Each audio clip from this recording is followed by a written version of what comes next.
좋은 날입니다. 9월 16일 GT 묵상에 함께 하신 여러분 환영하고 축복합니다. 오늘은 시편 50편 1절부터 15절 말씀으로 형식적인 예배자에 대한 책망이란 제목으로 하나님 말씀 나누겠습니다. 본문 말씀 함께 읽어봅니다. 제50편 아삽의 시. 전능하시니 여호와 하나님께서 말씀하사 해 돋는 데서부터 지는 데까지 세상을 부르셨도다. 온전히 아름다운 시온에서 하나님이 빛을 비추셨도다. 우리 하나님이 오사 잠잠하지 아니하시니 그 앞에는 삼키는 불이 있고 그 사방에는 광풍이 불리로다. 하나님이 자기의 백성을 판결하시려고 위 하늘과 아래 땅에 선포하여 이르시되 나의 성도들을 내 앞에 모으라. 그들은 제사로 나와 언약한 이들이니라 하시도다. 하늘이 그의 공의를 선포하리니 하나님 그는 심판장이시미로다. 내 백성아 들을지어다. 내가 말하리라. 이스라엘아 내가 내게 증언하리라. 나는 하나님 곧 내 하나님이로다. 나는 내 재물 때문에 너를 책망하지는 아니하리니 내 번제가 항상 내 앞에 있음이로다. 내가 내 집에서 수소나 내 우리에서 순념소를 가져가지 아니하리니 이는 삼림의 짐승들과 무산의 가축이 다 내 것이며 산의 모든 새들도 내가 아는 것이며 들의 짐승도 내 것이미로다. 내가 가령 줄여도 내게 이르지 아니할 것은 세계와 거기에 충만한 것이 내 것이미로다. 내가 수소의 고기를 먹으며 염소의 피를 마시겠느냐. 감사로 하나님께 제사를 드리며 지존하신 이에게 내 소원을 갚으며 환난 날에 나를 부르라. 내가 너를 건지리니 내가 나를 영화롭게 하리로다. 오늘 1절부터 6절 말씀은요, 하나님의 심판대 앞에 선 백성들의 모습을 묘사하면서 하나님이 그들에게 무엇이 잘못되었는지를 명백히 드러내고 이것이 어떻게 수정되어져야 되는지에 대해서 말씀해 주시는 그런 장면으로 시작이 됩니다. 1절을 보면요, 해 돋는 데서 지는 데까지 세상을 부르셨다 이렇게 말해요.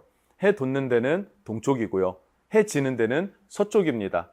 동에서 서까지, 동쪽 끝에서 서쪽 끝까지 하나님이 다 불러 모으셨어요. 어디에요? 시온에. 2절을 보면요, 시온에 하나님의 영광을 비추셨다라고 이야기를 합니다. 그러니까 시온에 그렇게 동에서 서까지 모든 만물을 하나님이 모으셨고 그들이 뭐가 되는 것입니까? 증인들이 되고, 그리고 범죄한 이스라엘 백성들, 예배를 그르친 이스라엘 백성들이 그 앞에 서게 되고 하나님은 재판장의 자리에 앉아서 그들을 향하여서 문책하고 있다. 이런 그림을 묘사할 수가 있습니다. 자, 그러면 무엇을 고발하는가? 5절을 보면요, 고발당한 하나님의 백성은요, 하나님과 제사로 언약을 맺은 백성이다 이런 표현을 해요. 5절 말씀을 보면 이르시되 나의 성도들을 내 앞에 모으라. 그들은 제사로 나와 언약한 이들이라. 하나님은 자기 백성들과 제사로 언약을 맺었다 이렇게 얘기를 합니다. 자, 그럼 성도는 하나님과 무엇으로 언약을 맺습니까? 예배로 언약을 맺은 백성들입니다. 언약은 무엇인가요? 언약이란 단어를 언제 사용합니까? 신랑과 신부가 100년 가약을 맺는다, 언약식을 한다, 예전에 그런 표현들 많이 했었고 실제 하지 않았습니까? 아내과 남편과 하나가 됐습니다. 이를 나눌 수 없다라고 한 것이 신비인데 이것이 바로 하나님과 성도들의 관계이다. 무엇으로요? 제사로 맺은 언약이다 이야기하고 있어요. 여러분, 제사가 무엇입니까?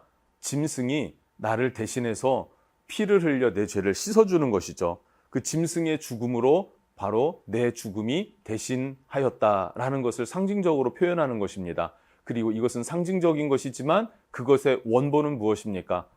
모든 민족, 모든 인류가 하나님 앞에 범죄하였지만 예수 그리스도께서 제물이 되어주셔서 십자가의 죽으심으로 우리 죄를 씻으셨습니다. 그리고 우리는 그 은혜로 말미암아 믿음으로 구원을 얻었어요. 감사하며 하나님 앞에 나아갈 수 있게 되었다. 그렇게 하나님께 감사함으로 나아가는 것이 무엇입니까? 예배이죠. 과거 제사이죠. 그것이 바로 하나님과 우리가 맺은 언약, 피의 언약입니다. 생명을 살리는 언약이었다라고 말하고 있어요. 그런데 3절 말씀에 불과 바람의 그 하나님의 임재를 상징하는 것, 불과 바람 앞에서 하나님의 백성들이 재판을 받습니다. 왜냐하면 하나님께 드리는 제사, 예배가 잘못되었기 때문이다 라는 것입니다. 자, 7절부터 13절까지 말씀을 보면요, 이 예배의 문제는 형식의 문제도 아니었고 재물의 문제도 아니었습니다.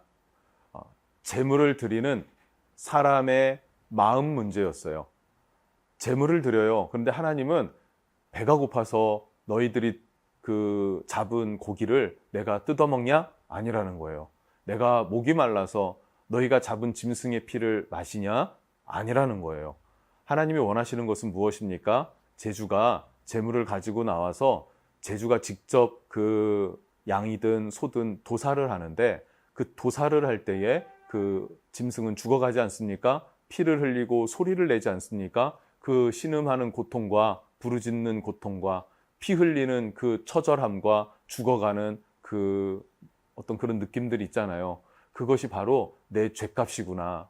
그런데 주님이 나를 살리시는구나 라고 하는 하나님의 은혜, 하나님의 사랑. 하나님이 이거 쉽게 우리에게 주신 게 아니지 않습니까? 자기의 독생자 예수 그리스도를 내어주셔서 우리를 구원한 사랑인데, 우리가 그것을 너무 그냥 당연히 받아들이면서 어떻게 해요? 형식적으로 제물을 바치는 그런 예배, 그런 제사, 하나님이 싫다는 것이죠. 세계에 충만한 것이 다 내 것이다 라는 제물을 원하는 것이 아니라, 그 제물을 통해서 너희가 깨닫고 너희가 감사할 수 있고 너희가 나를 사랑할 수 있기를 원한다. 이게 하나님이 우리에게 예배를 요구하시는 핵심일 것입니다. 그래서 14절과 15절에는요, 이 백성의 문제를 세 가지를 명확하게 지적하고 계십니다. 첫 번째로 감사로 제사 드리지 않았다는 거예요. 형식은 있지만 마음이 없는 것 받지 않겠다. 두 번째, 내 서원을 갚으며 라 그래요. 내 서원을 갚으며. 하나님께 드리겠습니다. 헌신하겠습니다. 충성하겠습니다. 말한 것 있잖아요. 결단한 것 있잖아요. 그 서원을 널 실행해라 라고 하나님이 촉구하십니다. 말로는 처음 은혜 받았을 때에는 하나님 위해 살겠습니다. 충성하겠습니다. 헌신하겠습니다. 주일 성수하겠습니다. 뭐 등등 결정을 했어요. 뭐 11조도 그렇고요. 그런데 이것들을 지키지 않는다. 그러면서 예배의 자리에 형식적으로 나아온다. 고치기를 원한다. 수정되어져야 한다. 하나님이 지적하십니다. 15절을 보면은 세 번째입니다. 환난 날에 나를 부르라. 예배는요, 제사는요, 하나님을 의지하는 것입니다. 그런데 환난이 다가오고 고통과 또 기근과 어떤 마음의 힘듦과 뭐 어려운 것들이 찾아올 때가 있잖아요. 그런데 하나님을 의지하지 않는 게 하나님 아버지 입장에서는 마음이 아프고 답답한 거예요. 제발 나를 불러라. 나를 의지해라. 그럼 내가 너를 건져낼 것이다. 내가 너를 영화롭게 할 것이다. 라고 하시는 것이죠. 우리의 예배가 어떻게 회복되어져야 합니까? 세 가지입니다. 감사로 예배하십시다. 자, 두 번째로는 서원한 것을 갚아야 합니다. 하나님 앞에 약속한 것들을 시행하십시오. 말로만 예배하는 것이 아니라 삶의 행실로, 바른 행실로 예배하는 것이 필요합니다. 세 번째, 환난이 찾아오고 고난과 고통이 찾아오면 아버지를 의지하세요. 그러면 하나님이 풀어주십니다. 건져주십니다. 영화롭게 하실 것이다. 약속하셨으니까 이 말씀을 붙잡고 그렇게 하나님 앞에 예배할 수 있는 것이 중요합니다. 마치 우리가 하나님의 자녀인데, 하나님이 우리를 백성으로 삼으셨는데 우리가 하나님과 아무 상관없는 사람처럼 살아가면 안 되는 줄로 믿습니다. 형식적인 예배, 그리고 말씀을 따라 약속하고도 지키지 않는 그러한 삶, 어렵고 고통이 찾아왔는데 하나님 의지하지 않는 것, 이것을 고쳐나가십시다. 예배로 승리하는 여러분 되시기를 축복합니다. 기도하겠습니다. 하나님, 우리의 형식적인 예배가 있다면 고칠 수 있고 수정할 수 있는 은혜를 주십시오. 하나님 앞에 정직하고 하나님 앞에 진실한 은혜가 있게 하여 주시옵소서. 아버지의 은총을 구합니다. 감사하며 예수님 이름으로 기도드립니다. 아멘.